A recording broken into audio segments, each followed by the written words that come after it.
To start out this project, you don't necessarily need to know what you want winding through your shapes.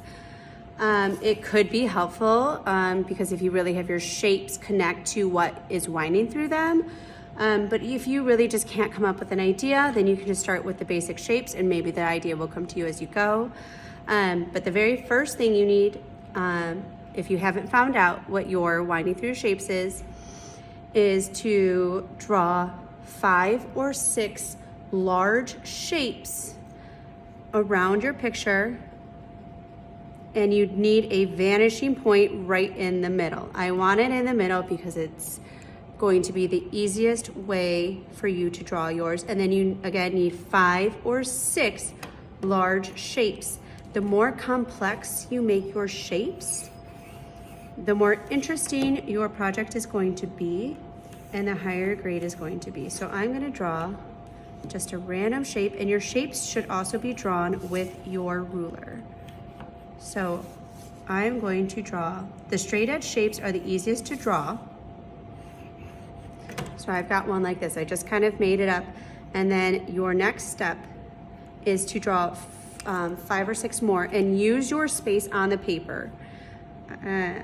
You will also need to consider where you want, like if I'm drawing a box of crayons and one of the crayons is winding through here, where am I gonna have that be? Or if I'm drawing a giraffe, I need to leave space for the giraffe body if the neck is winding through the shape. So I'm gonna leave space right here for whatever I decide to wind through them, but I'm gonna have my other shapes spread out, and then I'm gonna keep this space open for my object.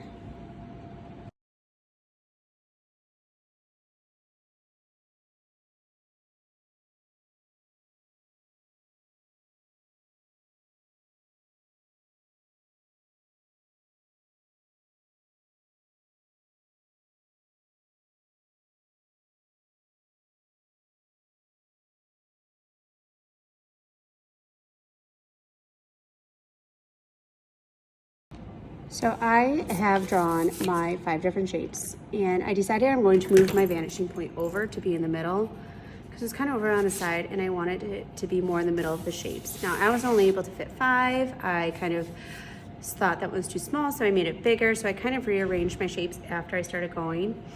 But your next step, so after you get your shapes, is to start drawing them into perspective. Now remember, everything should be drawn light because you end up doing a lot of erasing. So you're gonna find all those points that you can draw, connect them to the vanishing point.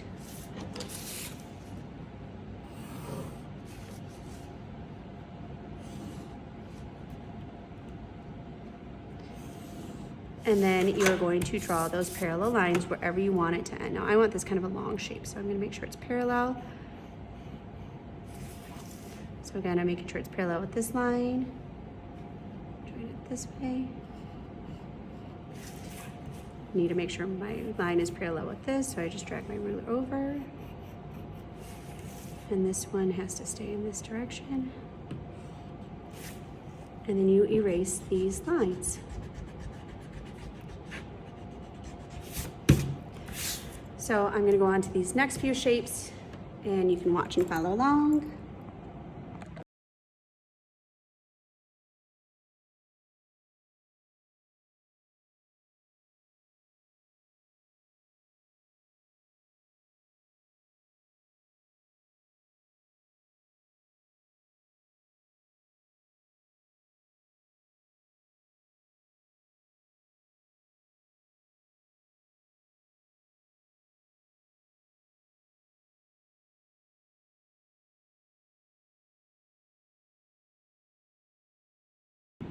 So what I decided is that since my children really like Sonic right now, I'm going to draw Sonic down here, pretty big. So I've got my spot for Sonic, and I'm actually gonna draw tails flying up here, and I'm gonna have Sonic kind of like passing a rope to Tails.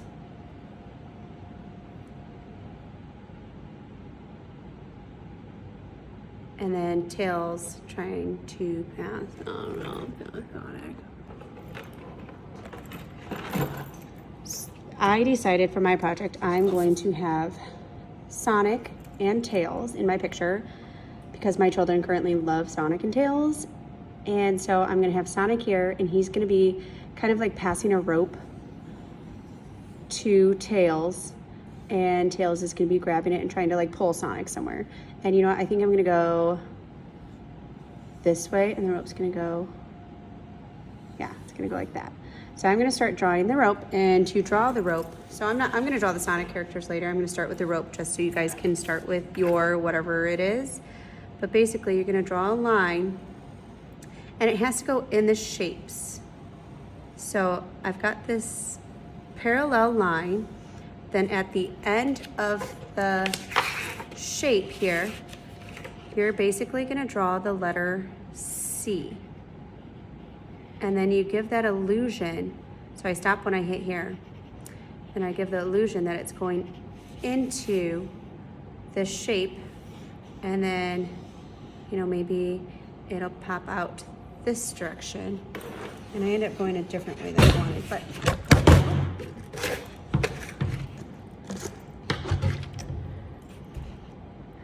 and I'm gonna have it come out this way. And it's really important that you keep your rope the same width apart. And you don't need those parts anymore. And maybe start with the whole rope and decide where you want it to go, and then add those little parts.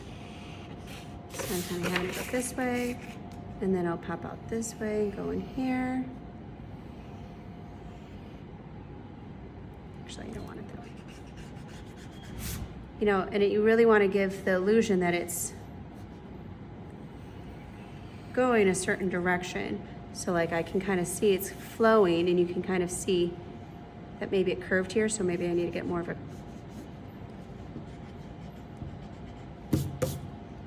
then it's gonna go up through here. It's gonna go from one to the other, and come out, go up here. And then it's gonna be coming out, and Tails is gonna be grabbing it. So you've got this illusion that it's going, but then I've gotta make those little spots for it to disappear into. So I'm gonna finish this up, and then you can see how I finish up.